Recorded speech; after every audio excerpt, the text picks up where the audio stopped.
Alors, l'entretien et la lettre de motivation, ce sont des points à soigner face à l'employeur et avant même d'entrer en contact avec lui avec la lettre de motivation. Alors, la lettre de motivation, elle vient Elle existe accompagner encore, hein? le CV. Elle existe toujours, mais il y a quand même une variante qui est le mail de Oui, c'est ça. motivation.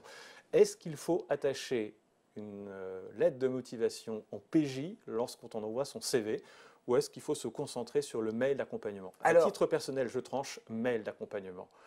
En tant que recruteur, si on doit lire le mail, télécharger ouvrir le CV, ouvrir la lettre de motivation, imprimer tout cela, non, c'est pas possible. Concentrons-nous sur le mail de motivation, message clair, formule de politesse plus courte que lorsqu'on écrivait des lettres manuscrites ou qu'on faisait un document Word d'accompagnement. Ne pas hésiter à mettre quelques tirets pour insister sur les forces. Des bullet points, comme on dit. Absolument. Ouais. Pour insister sur les forces, les atouts, la motivation. 10 ou 12 lignes suffisent. Il ne faut pas raconter le CV si vous envoyez une lettre de motivation qui est spontanée. C'est-à-dire que vous n'avez pas répondu à une annonce. Il faut que vous montriez l'intérêt pour l'entreprise elle-même et votre connaissance de l'entreprise. Si l'opération de croissance externe a réussi pour le groupe X, il faut insister sur ce point-là. Ne racontez pas votre CV, mais mettez en exergue ce que votre expérience, même courte, même stage, même expérience extra-professionnelle, peut apporter à l'entreprise qui peut éventuellement vous embaucher. Alors, l'entretien, est-ce qu'il faut le préparer? Alors, on dit souvent, soyez vous-même. C'est assez facile à dire, mais comment on le prépare bien pour être vraiment en super forme le jour J? Alors, je pense qu'un entretien de recrutement, c'est un peu comme le sport.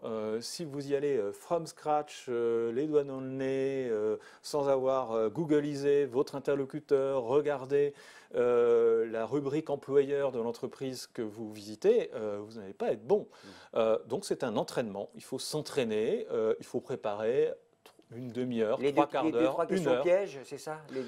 Les questions pièges et les informations clés. Les informations clés, c'est quand même savoir à peu près ce que fait l'entreprise, avoir étudié les définitions de fonctions. En allant sur le site, tout simplement. Hier, aucune information n'était disponible. Aujourd'hui, on a une abondance d'informations. Donc, il ne faut pas exploiter tout, mais il faut aller à l'essentiel par rapport à 2-3 points qui vous permettront d'impacter tout de suite et de rentrer dans le rythme de l'entretien de recrutement.